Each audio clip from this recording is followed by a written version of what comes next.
A Procuradoria-Geral da Fazenda Nacional incluiu o nome do deputado Eduardo Bolsonaro na dívida ativa da União. O órgão atendeu a um pedido da própria Câmara, que cobra quase R$14 mil por faltas não justificadas em sessões da Casa. As ausências foram registradas quando Eduardo já estava nos Estados Unidos, mas ainda não tinha iniciado o período de licença parlamentar. A inscrição na dívida ativa permite a adoção de medidas de cobrança, com o filho de Jair Bolsonaro podendo sofrer restrições de crédito no próprio patrimônio e podendo até perder os seus bens por leilão judicial. Começa essa com Luiz Felipe Dávila. Eduardo Bolsonaro inscrito na dívida ativa da União por conta das faltas não justificadas na Câmara. Dávila. É uma questão complicada, né, Canhato? Porque é óbvio, ele está faltoso, está fora do Brasil, e mais uma coisa, ele teve parte das suas contas bloqueadas pelo Supremo. Então, mesmo que ele tenha dinheiro no Brasil, como é que ele vai saldar uma dívida se a conta está bloqueada? Então, precisa combinar com o Supremo Tribunal Federal. Precisa desbloquear a conta para poder saldar. Se você está com as contas bloqueadas e tem uma dívida a pagar, como é que se faz? Então, o Brasil está virando um país cada vez mais surreal, né? Primeiro confisca a conta, depois cobra, e aí não tem como pagar. E como é que faz? Então, nós precisamos acabar com esse surrealismo e as instituições precisam voltar a funcionar devidamente. E, evidentemente, as pessoas, como parlamentar, têm de honrar as suas obrigações financeiras. Se for multa, tem que pagar. Agora, como pagar com contas confiscadas? Uma boa pergunta a ser dirigida ao Supremo Tribunal Federal. Pois é, trata-se de um valor na casa de R$14 mil por conta das faltas que ele teve na Câmara dos Deputados, e há no entendimento de especialistas que ele poderia perder bens e sofrer restrições de crédito caso não salde essa dívida. Passar para o Cristiano Beraldo para analisar uma situação técnica, né, uma situação pontual que envolve o deputado Eduardo Bolsonaro inscrito na dívida ativa da União por conta das faltas não justificadas na Câmara dos Deputados. Beraldo. Pois é, Canhato.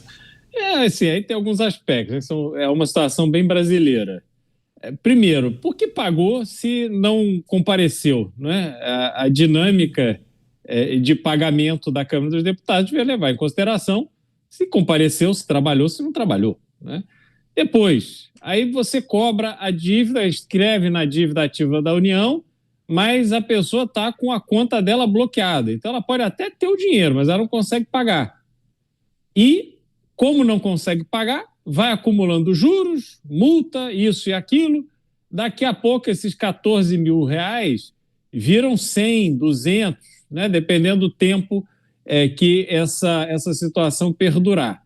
E aí, como não faz nenhum sentido essa situação, aí vira uma ação de indenização do contribuinte contra o Estado, porque aquela cobrança é injustificável, indevida, excessiva.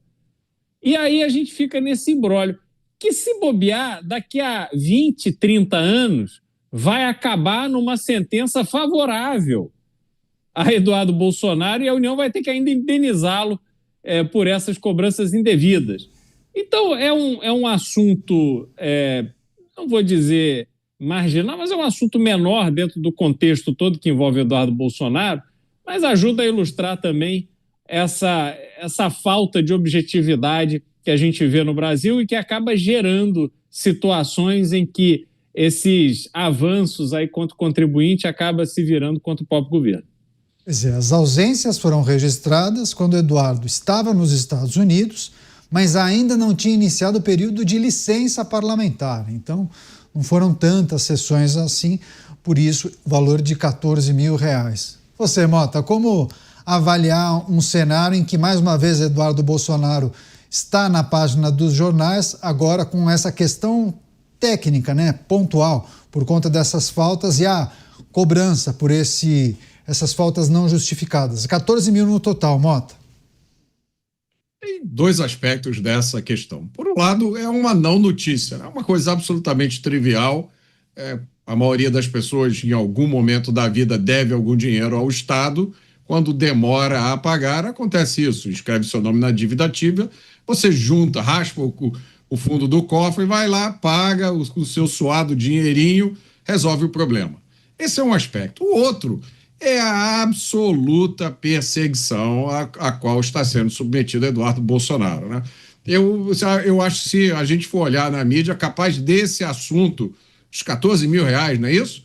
Está tendo tanto espaço quanto os 12 bi daquele banco que era o Banco da República, tinha amigo em tudo quanto é lugar, que o prejuízo contabilizado até agora foi de 12 bi, mas eu conheço gente do mercado que me diz que isso pode chegar a 60, 70 bi fácil. O maior escândalo financeiro da história do Brasil, até hoje, até o dia 20 de novembro, porque não vai demorar muito, ele será superado. Mais importante mesmo são os 14 mil que Eduardo Bolsonaro deve. Pois é. Agora, Dávila, tem questões políticas que envolvem o nome de Eduardo Bolsonaro que é preciso também que nós analisemos aqui. Uma figura importante do PL, talvez uma das figuras mais atuantes até esse processo de mudança para os Estados Unidos, né? E aí, em algum momento, ele se coloca como uma figura que poderia representar o pai, caso o pai não pudesse disputar a eleição presidencial. E aí, a história a gente conhece, né? Todos aqueles problemas, as declarações, a judicialização das manifestações que foram feitas por ele e a aparente impossibilidade de que ele venha a representar o pai nas eleições presidenciais. Talvez, inclusive, não consiga disputar o Senado Federal. O que a gente precisa considerar sobre uma força política que, neste momento, acaba não conseguindo ajudar o seu grupo, o seu partido? Renato, vamos aos fatos. Os fatos no dia 10 de dezembro terá a reunião de Tarcísio de Freitas com o presidente Jair Bolsonaro. Essa reunião pode selar o apoio ao governador de São Paulo e isso certamente disciplinará as bases bolsonaristas e principalmente os filhos. Pode ser que essa reunião não dê em nada. E se não dá em nada, vão continuar fomentando de que precisa ter um nome Bolsonaro nas eleições do próximo ano. O problema é que o tempo vai passando, os grandes partidos estão pensando em montar os seus palanques estaduais e para o Senado, Câmara Federal e governadores, e não dá para ficar esperando. Então, pode acontecer duas coisas. Primeiro, uma debandada do grupo bolsonarista do PL, quando entender que o PL já está fechando o jogo, já está fazendo as alianças locais, a despeito da decisão de Bolsonaro ou não, depois dessa reunião fatídica do dia 10 de dezembro.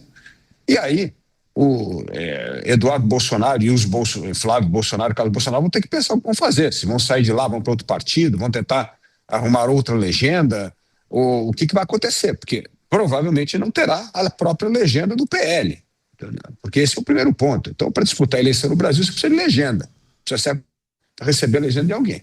Segundo ponto é o processo que Eduardo Bolsonaro vai começar a ter que responder, não só como réu no Supremo, mas também está correndo a data para ele poder ter o mandato cassado na Câmara dos Deputados por excesso de falta, que é outra tecnicalidade que pode acabar com o mandato dele. Então, ele está numa situação que pensar em futuro eleitoral tem muitos obstáculos de médio e curto prazo para resolver, porque senão é outra candidatura que não dá nem para pensar no momento enquanto não resolver essas outras etapas. A questão do apoio, da legenda, do futuro do seu mandato, se vai ser cassado ou não, porque ele pode perder o mandato e não perder os direitos políticos, então ele pode disputar a próxima eleição. Então, tem muita coisa ainda para saber qual é o futuro político de Eduardo Bolsonaro, mas está cada vez mais difícil definir esse futuro com tantos problemas de curto prazo. Ele concedeu não faz tanto tempo uma entrevista aqui para o Pingos e disse que até poderia continuar desempenhando o seu trabalho sem o mandato parlamentar, querendo dizer, isso está no meu radar, isso poderá acontecer, eu continuo tocando, realizando o meu trabalho, não preciso do meu mandato para isso. Mas o que é preciso considerar sobre a reunião que vai acontecer entre Tarcísio e Jair Bolsonaro e a maneira como os filhos devem se posicionar caso o pai peça e formalize o apoio a Tarcísio? Olha, do jeito que a banda anda tocando, Caniato, vai chegar um momento, e não falta muito, em que Tarcísio vai até Jair Bolsonaro para perguntar o que o Jair Bolsonaro tem a oferecer a ele, para que Tarcísio o apoie. Porque a cada momento, a cada mudança no cenário político, a gente vê como a situação de Jair Bolsonaro se complica e ele vai perdendo a chance de ser protagonista nas eleições do ano que vem. Olha, se nós observarmos como estava a posição de Jair Bolsonaro há 6 meses para o que está agora, seria impossível de imaginarmos que chegaríamos até aqui dessa forma, né? Então, não há mais aquela expectativa de uma grande reunião de forças dos partidos do Centrão para apoiarem um candidato que tivesse ali todo o DNA de Jair Bolsonaro, e aquilo tudo se esvaiu, né? Hoje, os partidos do Centrão vão fazer aquilo que mais interessa a eles, até porque estão encrencados aí em diversas frentes, e Jair Bolsonaro tendo que lidar com essa realidade, que é uma condenação de 27 anos de prisão. Justa ou injusta, a condenação está aí e ele está prestes a ser conduzido a uma penitenciária ou a um estabelecimento prisional para começar a cumprir a sua pena.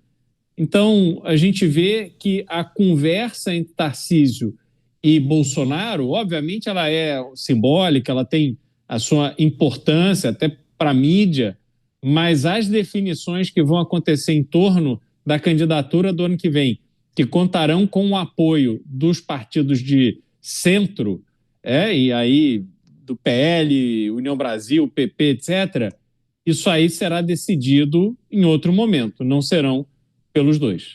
Mas a gente já falou uma porção de vezes sobre a tal da união da direita, né, Mota? Eu nem vou me arriscar a fazer essa pergunta de novo, ou tratar desse tema mais uma vez, mas eu queria falar sobre o núcleo principal da família Bolsonaro, ou seja, os filhos, com essa situação do Tarcísio, porque em algum momento, eu nem estou falando das outras figuras, né, Zema, Ratinho, Ronaldo Caiado, estou colocando esse grupo à parte, mas o núcleo principal da família Bolsonaro e Tarcísio de Freitas, você entende que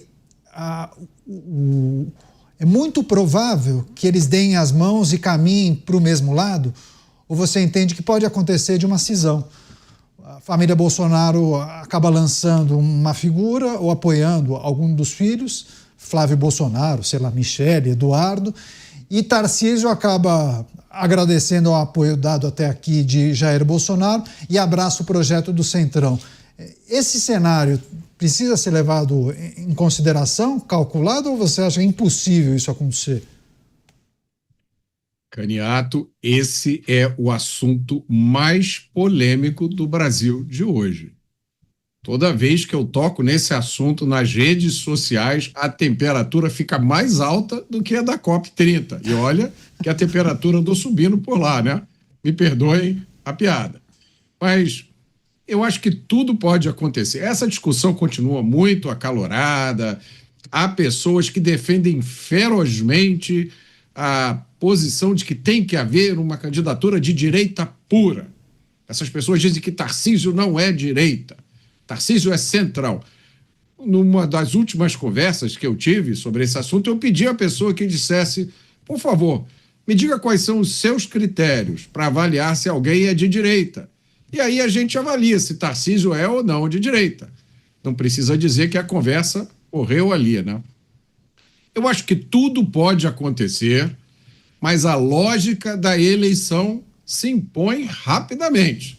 Na eleição você tem uma escolha. Ou você faz aquilo que aumenta, maximiza as suas chances de ser eleito, ou você segue o seu coração, segue o seu impulso e se arrisca a ter um resultado terrível nas urnas.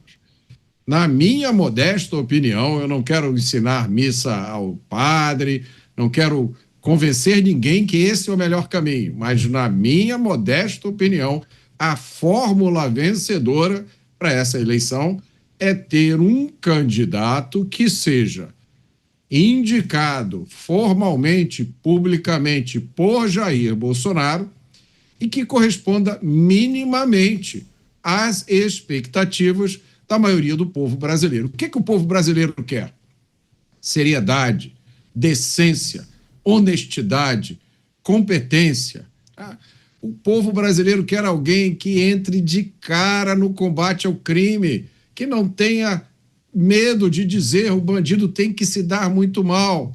Olha, na minha modesta opinião, Tarcísio de Freitas se encaixa nessa descrição. E pelo que eu tenho observado, é a minha opinião, Tarcísio de Freitas já foi há muito tempo escolhido pelo presidente Jair Bolsonaro. O que eles estão fazendo é um exercício fantástico de sabedoria política. Não tem por que colocar esse trem no trilho antes da hora. Você vai dar um alvo para os inimigos. E os inimigos da direita hoje estão em todo lugar no Brasil, principalmente dentro das instituições. Então, na minha opinião, não há ganho nenhum em dar as mãos da direita, se abraçar, todo mundo subir no palanque agora, esse é o nosso candidato, agora nós vamos ganhar da esquerda, e dar para eles um alvinho bem pintado, para que eles tentem todo tipo de tática para atacar esse candidato. Então, essa é a minha opinião. Eu não acho que nós vamos ver, a menos de algum fenômeno extraordinário, nada diferente de Tarcísio, candidato, sendo apoiado por toda a direita. Quer fechar você, Dávila, essas reflexões sobre 26 e principalmente a dúvida que muitos têm sobre quem será o representante da direita e como Tarcísio ficaria nessa história caso não seja ele o escolhido por JB, né, por Jair Bolsonaro? Eu não tenho essa certeza do meu colega Mota. Afinal de contas, Tarcísio de Freitas tem uma eleição garantida em São Paulo. Abrir mão de uma eleição garantida em São Paulo para se aventurar à candidatura à presidência da República é preciso ter muito apoio e muita segurança que vale a pena abrir mão de uma eleição praticamente ganha no estado mais importante do país a arriscar uma eleição presidencial no qual ele pode ser derrotado. Portanto, não entendo, não acho que a candidatura de Tarcísio é isso aí, está sacramentada. Eu não entendo que a candidatura de Tarcísio só será viável se houver um apoio explícito e claro não só dos partidos, mas de Jair Bolsonaro. Acho que se isso não acontecer, Tarcísio não será candidato. Aliás, por que ele seria candidato a renunciar ao governo em abril, ser exposto a uma bateria de ataques, tanto do fogo amigo da direita como da esquerda, de abril a julho, que ele não pode abrir a boca e falar de política, porque senão vão dizer que ele está fazendo pré-campanha, e perder a eleição de São Paulo? Um candidato que fez isso e quase perdeu foi Eduardo Leite. Renunciou, foi disputar a prévia do PSDB, depois recuou e foi para o segundo turno com um pouco mais de 2.000 votos. Quase não passou e quase perdeu a eleição. Então, assim, eu não acho que Tarcísio de Freitas vai correr esse risco se não tiver sacramentado o apoio dos grandes partidos e de Jair Bolsonaro. Beraldo, você pode fazer um complemento rapidinho antes do break comercial. Vai lá, 45 segundos. Não, só para destacar em cima do que o Mota trouxe, Mota, eu não concordo não, eu acho que os ataques em cima de Tarcísio de Freitas já estão acontecendo e acontecerão de qualquer maneira. Já estão aí trazendo à tona o fato de que o maior doador para a campanha de Tarcísio de Freitas foi o cunhado de Daniel Vorcaro do Banco Master. Então, não adianta postergar a decisão tem que ser tomada e esse assunto já está na mesa. Ficar empurrando isso com a barriga enfraquece cada vez mais Jair Bolsonaro nesse jogo. Vamos aguardar a reunião com Jair Bolsonaro no início de dezembro.